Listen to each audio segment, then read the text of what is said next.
Bom dia, Lagoinha. Graças e paz, queridos. Pega a sua Bíblia, vamos caminhar na palavra. Vamos ouvir aquilo que o Senhor Jesus tem preparado para nós aqui esta manhã. Evangelho de Jesus, conforme escreveu Lucas, capítulo de número 8, versículo de número 40. Sobre essa palavra nós vamos caminhar. Evangelho de Jesus, conforme escreveu Lucas, capítulo 8, versículo de número 40. Enquanto você abre a sua Bíblia, eu aproveito para agradecer ao Senhor Jesus pelo privilégio de estar aqui com vocês. Eu estou de férias aqui e eu fiquei tentado por esse convite. Pedi minha esposa para que ela me autorizasse e ela também ficou tão tentada quanto eu com esse convite. Nós queríamos ter o privilégio de conhecer vocês, de poder servir ao Senhor junto com vocês aqui. E ter o privilégio de comunicar o Evangelho essa manhã é graça. E eu louvo a Jesus por isso, agradeço a Deus pela vida do pastor André. O André, quando eu voltei para o Senhor Jesus, eu estava falando para ele, as canções que mais me abençoaram, eu me lembro de uma marcha para Jesus que mudou a minha história, foi com o André cantando. Então tem parte da minha história, desde quando eu tinha 6 anos eu já te ouvi, André. Tô brincando. Tô brincando. 19 anos. Fez de ver meu irmão André aqui também. Deus te abençoe nesse novo tempo. Deus abençoe toda a igreja Lagoinha Orlando. Deus abençoe você. Para quem não me conhece, o pastor André apresentou. Eu sou o pastor David, sou casado com a Paula, a mesma mulher há 7 anos. E isso é para até que a morte nos separe, amém? Eu tenho um filho, o nome dele é João, está ali também. Estou com os nossos amigos aqui do Brasil, a Marcela e a Dilmara, e feliz de estar com vocês. Amém? Deu tempo de abrir o texto bíblico? Sim? Vamos ler o que diz a Bíblia. E aconteceu que, quando voltou Jesus, a multidão o recebeu, porque todos o estavam esperando. E eis que chegou um varão de nome Jairo, que era príncipe da sinagoga, e prostrando-se aos pés de Jesus, rogava-lhe que entrasse em sua casa, porque tinha uma filha única, quase de 12 anos, que estava à morte. E indo ele, apertava a multidão, e uma mulher que tinha um fluxo de sangue, havia 12 anos, que gastara tudo com os médicos, todos os seus haveres, e por nada pudera ser curada, chegando por detrás dele, tocou a orla do seu vestido, e logo estancou o fluxo do seu sangue. Amém? Pai, nós te louvamos, Jesus. Nós te louvamos porque a tua presença é real neste lugar. E se tem algo que nos importa, é ouvir a tua voz, é a tua direção que muda a nossa história, Senhor Jesus. Esse é o nosso primeiro domingo de 2019. Se tem uma coisa que nós queremos, se tem uma coisa que nós precisamos, Senhor, é a direção da tua palavra, que muda a nossa vida, muda a nossa história. Jesus, por misericórdia e graça, fala conosco essa manhã, derrama da tua presença sobre nós. Nós queremos viver a melhor manhã da nossa história, Senhor Jesus. A manhã que vai mudar o nosso relacionamento contigo, que vai nos aproximar de ti e vai nos levar a um novo nível espiritual de alcance, Pai. Em nome de Jesus. Em nome de Jesus. Essa é a nossa oração esta manhã, Pai. Em nome de Jesus. Amém. Glória a Jesus. Meus queridos, eu quero falar com vocês essa manhã sobre uma palavra chamada inclusão. Essa palavra, ela está muito em alta no Brasil. Está muito em alta em todos os lugares, inclusão. Quando você pega alguém que até então não participava de algo e o inclui em alguma coisa que aparentemente todos podem participar. A gente ouviu falar de inclusão digital, talvez você não lembre, mas quando as nossas mães entraram no WhatsApp, isso é inclusão digital. A minha mãe manda áudio no WhatsApp. Não sei se a sua manda áudio para você no WhatsApp, mas a minha mãe manda áudio de 10 minutos no WhatsApp. E isso é a inclusão digital. A gente pode não gostar, mas ela já aconteceu, né? As nossas mães entraram na rede social, entraram no Facebook, no Instagram. A minha avó entrou no Instagram. Você procura lá Terezinha de Jesus Martins, é a minha avó. E ela comenta nas minhas fotos. Tem um pouco de vergonha, mas acontece, porque os comentários dela são diferentes, porque isso é inclusão. A pessoa não estava, talvez, apta àquilo, ou estava sendo excluída, e alguma coisa vem e é um fator social, inclui. Então, quando a gente olha para a Bíblia, para o Evangelho, e por mais que a primeiro ponto, talvez a primeira impressão, isso dá uma certa aflição, porque a gente é um pouco, talvez, preconceituoso com algumas coisas, a Bíblia, o Evangelho é a ferramenta, inclusive, a mais poderosa da história. Por mais que alguns vão dizer que nós não incluímos ninguém, mas quem ama o Evangelho, segue o Evangelho, inclui. Porque o Evangelho é o único que aceita você. Não, gostou? O Evangelho é o único que aceita você, do jeitinho que você é, do jeito que você está, e é o único que tem poder para mudar toda a natureza que vem carregada junto com você. O Evangelho abraça o negro, o branco, o amarelo, abraça o homossexual, o adulto, abraça todo mundo. E quando ele abraça, tudo aquilo que é ruim vai embora. Aquilo que o pastor André acabou de falar, é o fogo que purifica, é o fogo que deixa em evidência só aquilo que deve ficar. Então, por mais que nós às vezes somos taxados como alguém que é preconceituoso, que alguém que não aceita, é que o mundo não sabe diferenciar, assim como não sabe diferenciar o que é azul veste, menino veste azul, menina veste rosa, o mundo não entendeu ainda que nós abraçamos o pecador, mas o pecado a gente nunca vai aceitar. Porque é exatamente isso que o Evangelho faz, o Evangelho nos abraça, e quando Ele nos abraça, nós somos transformados por Ele, aquilo que é ruim vai embora, e só fica aquilo que, sabe, que permanece, que vai um dia morar no céu com Cristo. Isso é extraordinário. Um dia nós sabemos que isso vai acontecer. Agora, por que essa palavra? E essa palavra ela é carregada de informações extraordinárias. Nós temos alguns efeitos quando a gente lê a Bíblia, que quando a gente lê a palavra, por exemplo, onde tem um milagre como esse, 2 milagres no caso, a gente de maneira óbvia e natural, a gente já encara o milagre e pega aquilo como o escopo principal de toda a mensagem. Mas o que eu acho interessante da Bíblia é que no milagre tem outros milagres que acontecem. Acontecem na dinâmica, na forma, no jeito, em tudo você vê algo de Jesus sendo ensinado nas linhas, nas entrelinhas, no contexto e até mesmo fora do contexto. Se você olhar, você diz, uau, tem coisa boa para entender aqui. E sabe, a Bíblia, quando a gente lê os evangelhos, foram contados por homens. Então, existem alguns vícios na maneira de contar. Se Jesus salvar 200 pessoas aqui hoje, essa manhã, 150, ninguém vai acreditar, vou cair para 100, alguém poder dar um glória a Deus, 100 pessoas, se Jesus salvar 100 pessoas, aleluia. Mas se Jesus fazer um milagre extraordinário aqui essa manhã, cada um sai contando de maneira diferente. Se a ministração que for pregada hoje, qualquer culto, se você ouvir 10 pessoas contarem, cada um vai contar de maneira diferente. Porque isso é normal. Leonardo Boff, um escritor secular, ele diz que todo ponto de vista é a vista de um ponto. Ou seja, nós contamos de acordo com os nossos anseios, de acordo com a nossa cultura, de acordo com as nossas limitações. Isso é normal do ser humano. Inclusive na própria Bíblia você vê limitações culturais impregnadas na palavra. Quando o autor vai dizer que Deus parou o sol para que o povo vencesse a guerra. Quem lembra disso? Pois é, está errado. Deus nunca parou o sol, porque o sol sempre esteve parado. O milagre que Deus fez foi muito maior. Deus parou a terra.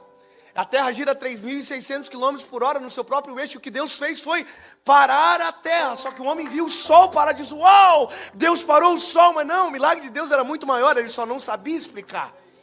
Então quando você ouve homens contando sobre coisas celestiais, você sempre vai ver limitações.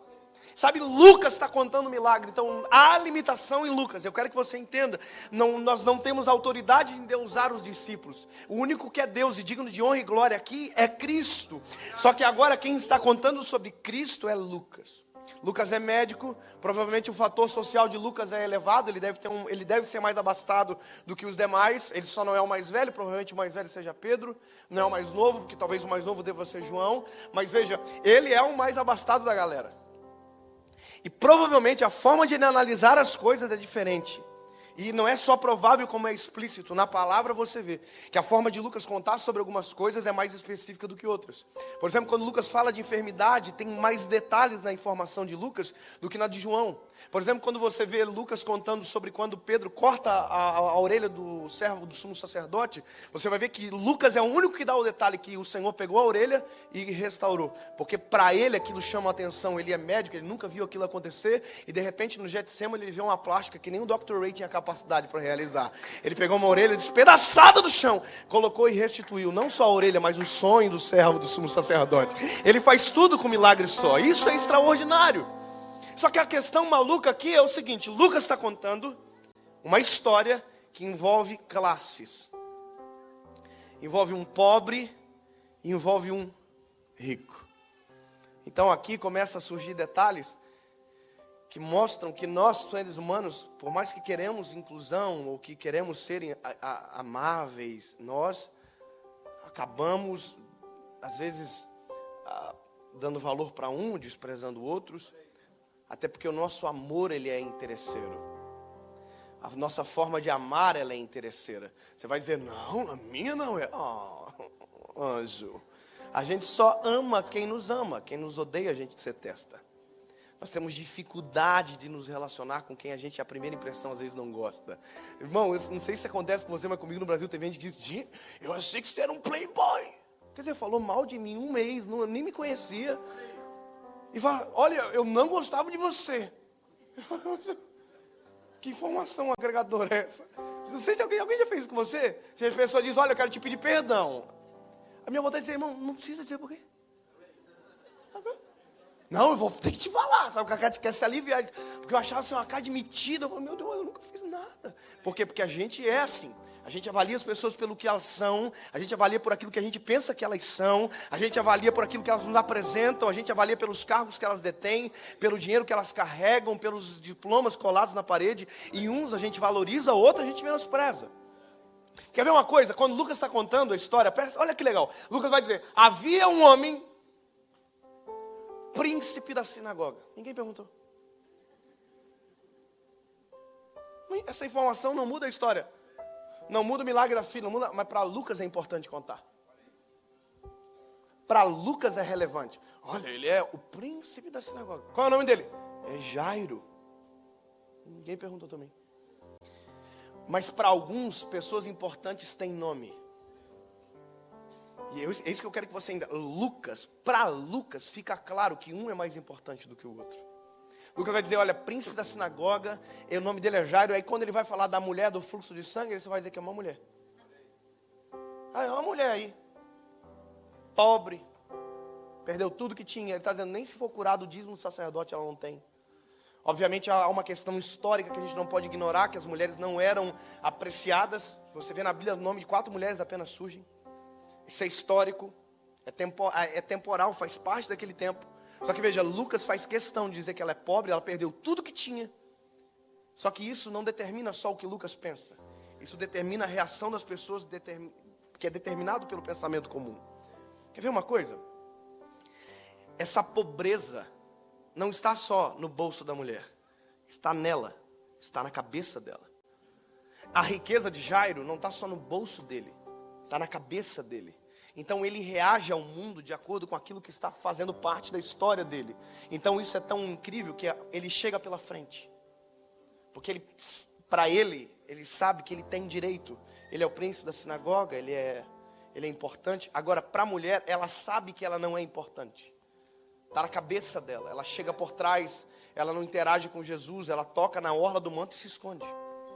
Sabe, então isso a gente precisa entender aqui, porque se esse é o posicionamento de Lucas, que é o discípulo, eu só preciso entender se esse também não é o posicionamento de Jesus, porque se for e você for pobre, lindo, get out. Sabe, não adianta, a igreja não foi feita para você, o evangelho não foi feito para você. Se você não tem aquilo que agrada o coração de Jesus, só você não está fazendo o que aqui? Se o evangelho não for feito para feio, só vai ficar eu aqui hoje, irmão.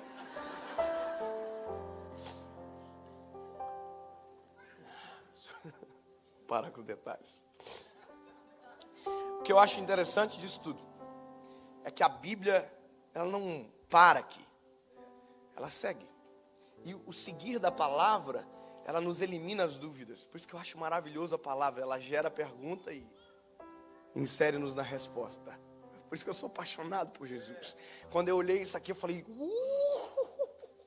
tretinha. Fiquei ruim, porque pensa o seguinte, presta atenção no detalhe. A Bíblia diz que quando Jesus chega, tem uma multidão esperando ele. Multidão. Então ninguém tem mais direito que ninguém. Multidão é multidão. Só que a Bíblia vai dizer que Jesus chega, a multidão abre e Jairo chega até ele. Então, veja, o Jairo chega para Jesus e diz, Jesus, Eu queria que o Senhor fosse na minha casa. Eu tenho uma filha que está morrendo, tem 12 anos. E a Bíblia diz que Jesus vai para a casa do Jairo, está indo para a casa do Jairo. Irmão, quando eu li isso aqui, eu falei assim, não. Jesus é muito igual eu, irmão. Gosta de ir na casa do rico. Irmão, deixa eu te falar a verdade aqui, uma coisa séria. Tem uma multidão, perfeito? Tem um rico, Jairo. Jesus está indo para a casa dele. Se eu paralisar aqui essa palavra, se eu não dar continuidade, eu vou dizer para você isso aqui. Jesus tem o crivo de amor parecido com o nosso. Tem mérito no negócio. Jairo é o príncipe da sinagoga. Jairo tem dinheiro. Você imagina, irmão, se você tiver uma opção hoje, esse meio-dia aqui, almoço, na casa do pobre e na casa do rico, você vai em qual casa? Todo mundo, Jesus, lógico que eu vou para o Fridays aí, para não dar briga. Irmão, deixa eu dizer para você. A gente sempre vai escolher o que for melhor para nós. A gente é ser humano. Ouve picanha. Ai, que dúvida cruel, meu Deus. Você vai na carne. Você vai no que for melhor. Não sei que você seja vegano, mas você vai naquilo que for melhor para você. A gente é assim. A gente é mais, sabe? Eu sempre digo uma coisa. Eu casei com minha esposa, que é essa mulher linda aqui. Faz assim, moço, só para a igreja pensar que olha que linda, é linda. Deus me deu ela. Quando eu fui escolher alguém para casar, que a gente escolhe, que a gente vai amar, o que eu queria? Eu queria uma menina que tivesse cara de rica. Eu queria. Cara de colégio particular, sabe? Menina. Né, amor? Cara, menina que passa perfume, sabe? Eu queria. Era uma coisa que eu achava legal, eu achava bonito. Cara de rica. Estudou a vida inteira em colégio público, mas tinha cara de colégio particular. É o que eu queria. Aí, só que isso é legal porque me ajudou a equilibrar muita coisa. Por exemplo, eu não. Eu pobre a vida inteira, criado como pobre a vida inteira. Então, muito jeito de pobre. Mas eu casei com ela. Então, só que é importante, porque as coisas maiores vêm a partir dela. Por isso que a gente escolhe. Isso é normal, escolher não é errado. Então, até, por exemplo, quando a gente vai numa casa de alguém rico, isso acontece, isso é muito legal. A gente para ela é normal, mas não é normal. Mas ela finge que é normal. Sabe? Ela entra assim, tipo assim. Eu não, gente. Eu já entro impactado com o negócio. Por quê? Porque a gente sempre vai escolher aquilo que é melhor. Mas a nossa natureza se revela nessas coisas. Entendeu? Tem coisa que não precisava falar. Tem rico que ia convidar a gente. Agora falou assim. Irmão, eu sou aquele pobre que faz conta na casa do rico. Eu olho o Lúcio e diz, isso é o meu carro, eu acho, hein? Eu tô brincando. Mas veja, quando eu olhei isso aqui, eu disse, pô, Jesus está indo para a casa do rico. Imagina, a galera tudo para casa. Eu falei assim, pronto, esse evangelho não é meu. Esse evangelho não é para mim. Porque se eu não tiver, eu já não recebo a visita. Imagina que a multidão, tá? Tô assim, oh, meu Deus, nós estamos indo para onde agora? Não, que Jesus está indo para a casa do rico. Então, nós vamos atrás dele. Ninguém vai entrar, mas nós vamos junto. Aí a Bíblia vai dizer que todo mundo vai sufocando Jesus. A multidão aperta ele.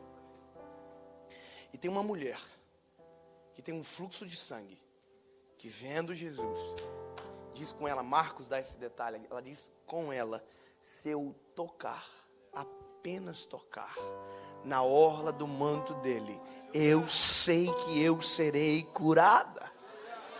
Você acha lindo isso, sim ou não? Não. Isso é horrível. Isso é complexo de inferioridade. Isso está na cabeça de uma geração. Isso é péssimo, irmão. Como assim, se eu apenas tocar? Ai, pastor, é fé. É fé, mas é complexo. Sabe o que ela está dizendo? Eu não tenho o direito que Jairo tem. Eu não posso fazer o que Jairo fez. Eu não posso chegar na frente dele. Eu não posso olhar nos olhos dele. Eu não posso interrompê-lo. Na cabeça de Jairo ele tem direito, na cabeça dela ela não tem. Sabe o que é? Porque a forma que ela aprendeu sobre Jesus veio a partir do fariseu. E o fariseu apontou um Messias inacessível, intocável, que ninguém chegava perto. E essa é a diferença do Evangelho. O Evangelho não apresenta um Jesus distante. O Jesus está perto, está do nosso lado.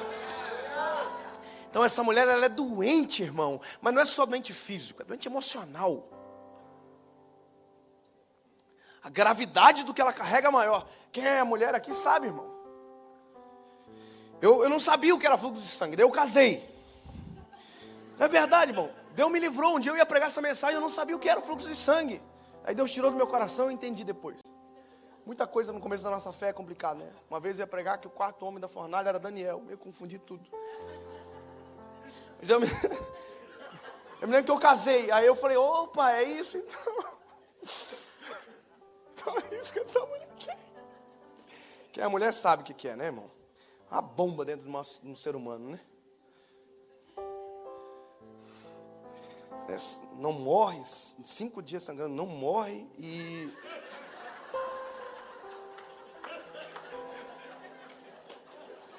Não, desculpa o detalhe médico do negócio, mas é uma coisa horrível, né? Você já parou pra pensar? Tem mulher que... Porque é um desequilíbrio hormonal violento dentro de uma mulher. Inclusive, eu não sei o que é pior. Se é o fluxo de sangue ou o que vem antes do fluxo de sangue. Né? Tem mulheres que ficam chorosas, né? Tem mulher que briga com o marido. Tem, né? E agora você imagina que essa mulher não tem isso durante um ciclo normal. Ela tem isso 12 anos. 12 anos que essa mulher, ninguém nem tem coragem de chegar perto dela, irmão. Por fatores, lógico, emocionais e religião. Sabe, essa mulher há 12 anos, ela não cozinha para ninguém. Porque tudo que ela toca é impuro. Há 12 anos, ela não abraça ninguém. Se a linguagem do amor dessa mulher for toque físico, há 12 anos ela não sabe o que é se sentir amada por ninguém. Porque ninguém ousa tocar em alguém que é impuro cerimonialmente. Então, isso, a gravidade do que ela tem é gigantesca, é maior. Além da pobreza financeira, porque ela perdeu tudo o que tinha tentando tratamento. Além de toda a fraqueza emocional, além do complexo de pensar que ela não tem direito. E muita gente tem isso, só não sabe que tem. Quer ver uma coisa? Você acha que se eu orar, Jesus responde mais do que você? Não precisa responder, só. Você acha ou não? Por que você pede tanta oração? Por que você gosta de pedir oração para os outros sempre? Por que você tem uma irmã que você sempre pede oração? Ah, pastor, cobertura espiritual, maravilhoso. Mas será que você lá dentro, no fundo, pensa que tem gente que ora e Jesus responde mais do que se você dobrar os joelhos e orar ao Senhor? Sabe o que é isso? Complexo. Está cheio de gente complexada. Está cheio de gente criando pontes para Jesus, sendo que Jesus é a ponte. Sabe? Não precisa. Se você dobrar os teus joelhos, a Bíblia diz, porque há poder na oração. Sabe? Uma oração de um justo pode muito em seus efeitos. Olha, a questão... Ah, pastor, mas eu não sou justo. Ninguém é. Nós só somos justos quando justificados fomos por Jesus. Só é isso que muda a natureza da nossa oração. É ser justificado por Ele. Mas bom, eu preciso continuar, porque eu vou entrar num paranoia aqui, eu não consigo mais sair. Porque isso é doideira da Bíblia. Porque, para pensar, irmão. Essa mulher está mal. Então, ela olha Jesus, ela tem desafio à multidão. Ela tem o desafio de Jesus, já pensou? Ela toca Jesus, Jesus dá um piti. Já parou para pensar? Que ele falou assim, o quê? Me tocou, nojenta. Pensou, tem que lavar meu vestido agora. Porque tudo que ela tocava ficava impuro. Eu quero que você entenda isso. Só que com Jesus a dinâmica é diferente. Quando o impuro toca nele, o impuro fica curado. E ele continua sendo quem ele é. Essa é a questão. Sabe? Então, a Bíblia vai dizer que ela, emocionalmente doente, fisicamente doente, vendo Jesus, ela vai, 12 anos doente, toca em Jesus por trás, na orla do manto. Lembrando que Jesus está indo para a casa do Jairo, casa do rico. Ela toca na orla do manto. E a Bíblia diz que imediatamente ela é curada. Só, pelo menos os 10 irmãos dão glória a Deus para não ficar desmotivado. Obrigado, aleluia. Veja.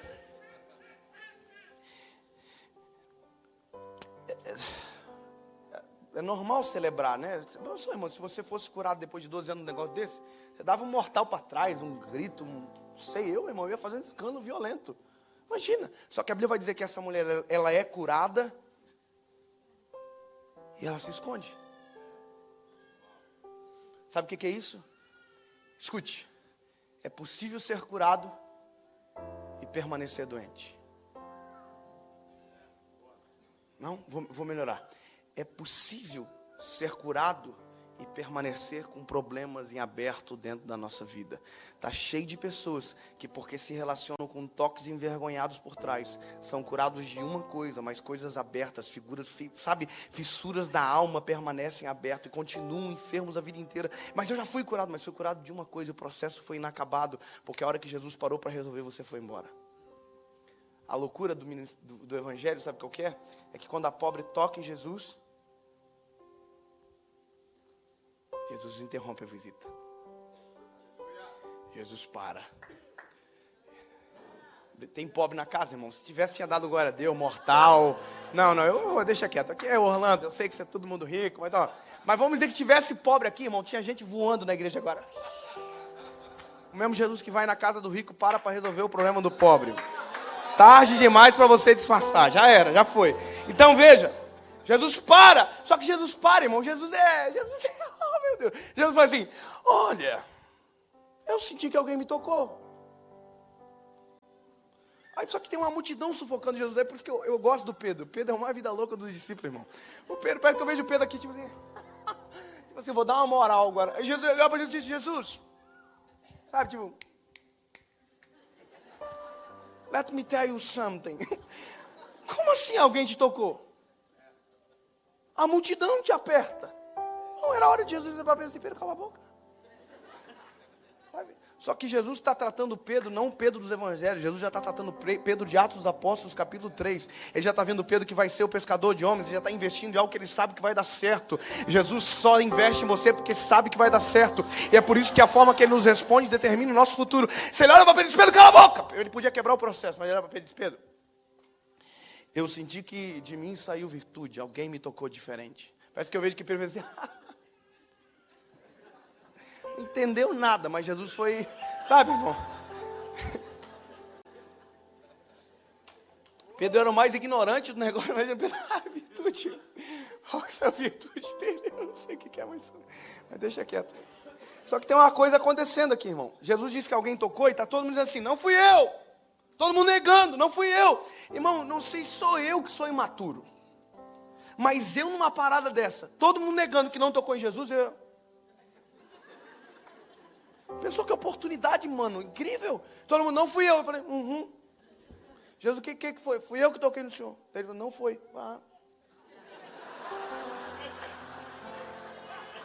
Saiu.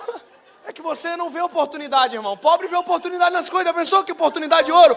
Ele disse, alguém me tocou. Eu falei assim, Aí ele falou, não foi. Eu falei, tá bom, pelo menos a gente conversou aqui. Só que nisso você está rindo, a mulher do fluxo de sangue está vazando, irmão.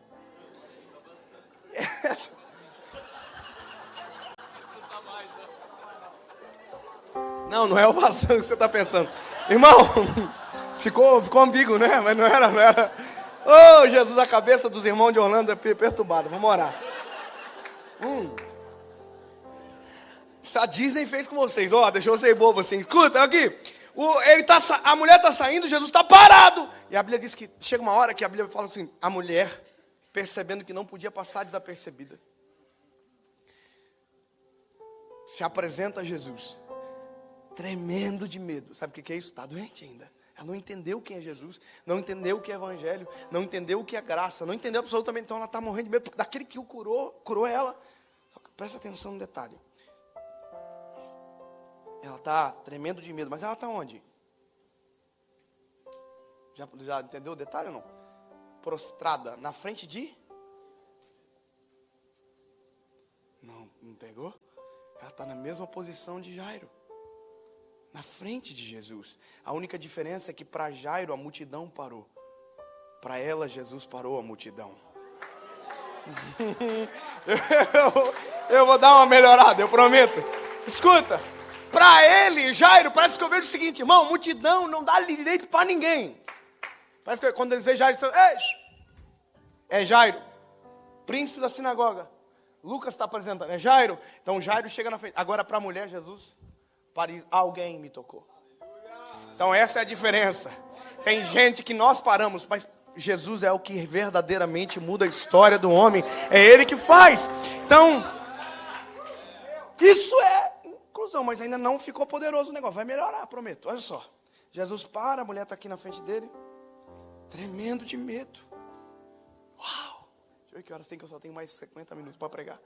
Irmão, está tremendo de medo. Aí, só que Jesus está parado, está quieto. E ela está dizendo, eu não toquei no Senhor.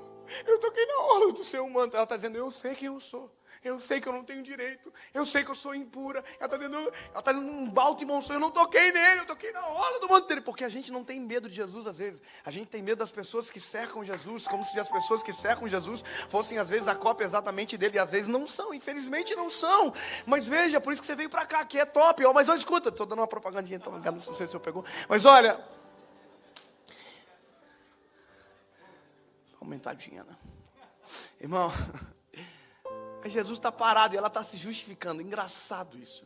Nosso relacionamento com Jesus, muitas pessoas se relacionam exatamente assim, a vida inteira se relacionando com culpa e justificativas. Você viu, gente? Tem pessoas que se relacionam com Jesus só com culpa. Elas não conseguem viver a graça do Evangelho. Sabe o que eu amo de servir a Jesus? É que eu não venho para cá e choro. Não. Eu estou aqui direto porque eu quero estar no dia que eu não preciso pedir perdão. Veja, não é que como assim você não errou? Não. Eu faço isso dentro de casa. Aqui eu venho para adorar, não venho com culpa, não venho com peso, sabe? Eu vim para a presença. Tá cheio de gente que só se relaciona com ele com medo. Sempre, o senhor não vai me matar não? Aí vai para casa, aí passa 6 meses, volta depois. Eu me errei de novo. Irmão, tá na hora de a gente começar a viver um relacionamento genuíno com ele. Olhos nos olhos, chamá-lo de pai, sabe, ter relacionamento. Quando Jesus para, Jesus está mudando a vida dela. Você vai perceber o negócio, olha que legal. Ela está tremendo de medo, está se justificando. Jesus não está dando moral nenhuma, ninguém está todo mundo assim. Jesus olha para ela e diz, filha. Obrigado, irmão. Quem foi que deu aleluia? Eu quero dar um... Deus te abençoe, minha flor. Vou te carregar junto comigo aqui nos Estados Unidos. É difícil isso acontecer. Eu vou dizer de novo, irmão. Ei, Jesus olhou para a pobre e chamou ela de filha. Não é bom para você? Então eu vou dizer, Lucas chamou o Jairo de príncipe da sinagoga. Jesus olhou para a pobre e chamou de filha. Obrigado aos 12 irmãos empolgados. Olha isso aí, eu vou melhorar, irmão. Então escuta, Jesus, o título que ele nos dá, é o maior título que alguém pode receber do eterno. Veja, não é o príncipe da sinagoga, não, é o filho. Só que agora Jesus se empolga. Jesus é muito empolgado. Isso que é um pouco complicado de entender. Jesus olha para ela e diz, filha, a tua fé te salvou. Vá em paz. Heresia, né, irmão? Fosse no Brasil já tem gente assim, colocar no fuxico amanhã já. Escuta, é heresia. Isso aqui é heresia. Não tem como salvar. Não está na sua Bíblia, está na minha. Deixa eu abrir aqui, peraí. Pedro foi para a mulher e disse, querida, está salva não, tá? Vai atrás dele que você não está salva não. Primeiro, pela lei você não está salva. Pela lei você tem que fazer o sacrifício. Você tem que ficar 7 dias dentro de casa. No 8º você vai para o templo, oferece o sacrifício, aí você se torna puro e salvo. E pela graça você não está salvo porque ele não morreu na cruz ainda. E não é só morrer, ele tem que ressuscitar. E eu estou tentando tirar isso da cabeça dele. Você sabe o que Pedro fez, né? Então você não está salva nem pela lei, nem pela graça. Valeu, amada. Vai embora, vaza, tá? Nós temos que ir para a casa do Jairo, que a comida está esfriando. Irmão, então... Você acha que Pedro está preocupado com a filha? Pedro está preocupado com o almoço, irmão. Fraca comemoração, violenta que ia ter. Ele sabe que quando Jesus chega o negócio transforma, muda, né? Vou terminar a palavra assim, irmão. Eu acho que, né, deixamos assim. Deixar essa confusão na cabeça sua, né? Salvou ou não salvou? Parece que não, né?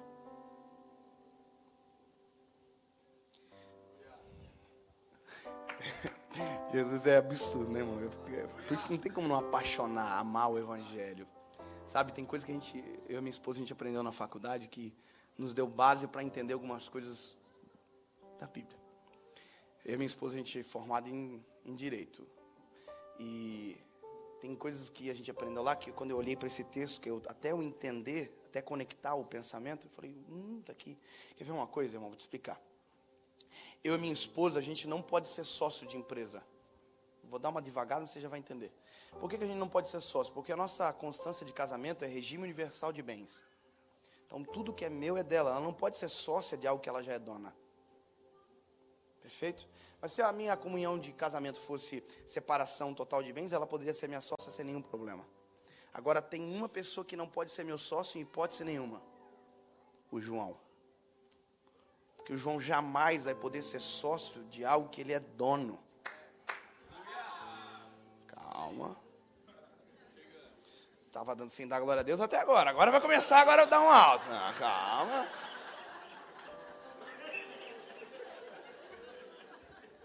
Quer se aparecer agora. Irmão, tô brincando, relaxa. Deixa Deus te tocar. Aqui. Você está vendo esse celular aqui? É meu. Mas é dele. Ele não sabe usar. Mas nem precisa. Porque só o fato de ser meu se torna dele. Está vendo esse tênis? É meu. 42. O dele é 26. 22. Porque eu compro tênis maiores para ele vestir depois. Não adianta, porque não serve. Mas só o fato de ser meu se torna dele. Sabe por quê? Princípio de herança. Tudo que é meu é dele. Ele não pode vender, porque não pode vender herança de pessoa viva. Mas pelo fato de ser meu, é dele. Sabe quando Jesus salvou essa mulher?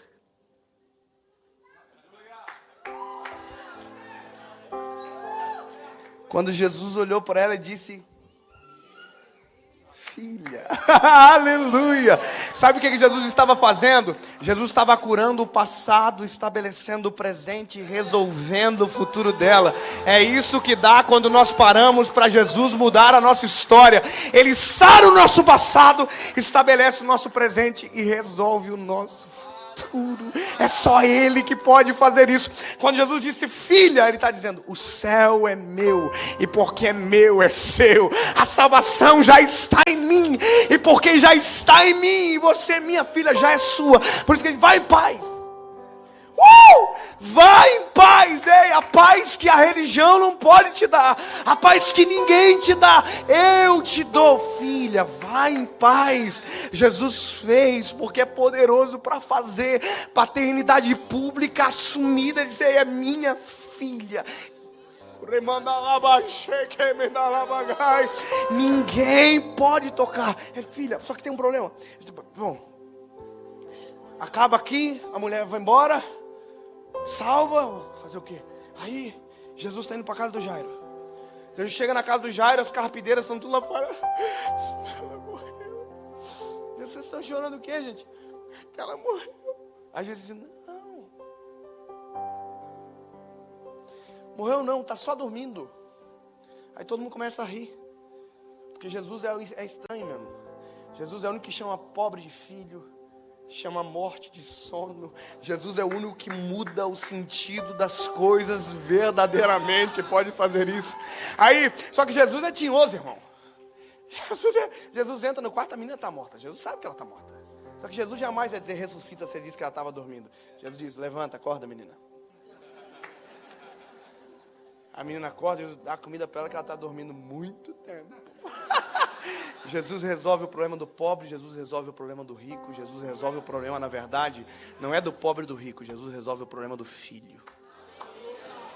Jairo é príncipe da sinagoga, mas acima de tudo ele é filho. A mulher pode ser pobre o que for, mas acima de tudo ela é filha. Melhor do que qualquer título que o mundo pode te dar. O título maior que nós podemos ter na vida é sermos chamados de filhos de Deus.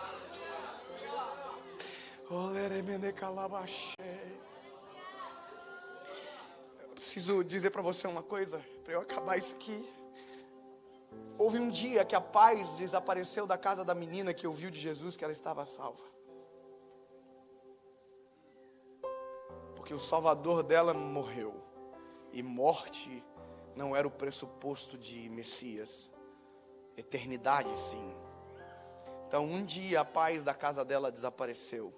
Imagina, alguém disse: ó, o homem que te salvou não era o Messias, porque ele morreu. Então vai para o templo, faz o sacrifício, porque você está impura.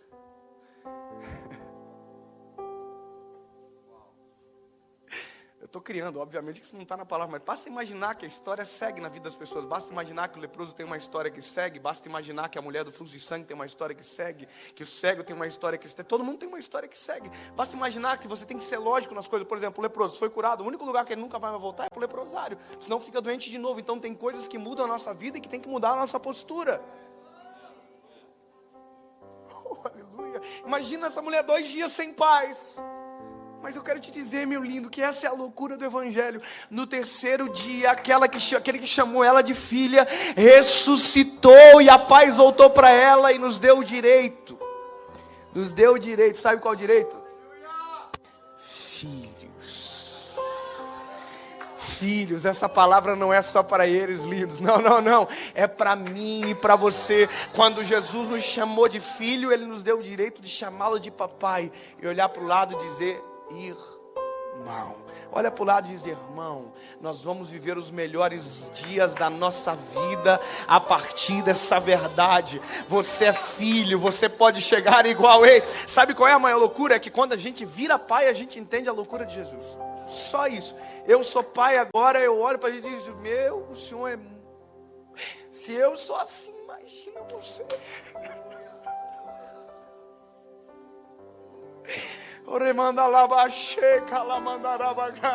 Levante-se, querido, eu quero orar por você esta manhã. E eu quero que você vá embora com essa verdade no seu coração. Você não precisa se esconder da presença dEle. Você não precisa se esconder dEle. Para de se ocultar dessa presença que muda a tua história. Não, você pode chegar pela frente. Não precisa ninguém abrir o caminho, porque o caminho já foi aberto pela cruz do Calvário. Você pode chegar até Ele, chamar Ele de filho, dizer de pai, e Ele vai te chamar de filho. Vai te responder a maior coisa, a coisa mais linda da nossa vida.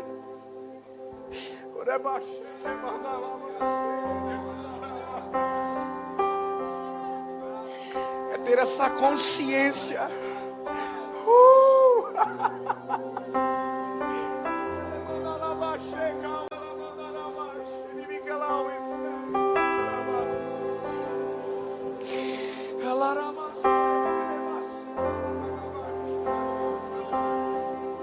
Tu és o nosso Pai, Jesus.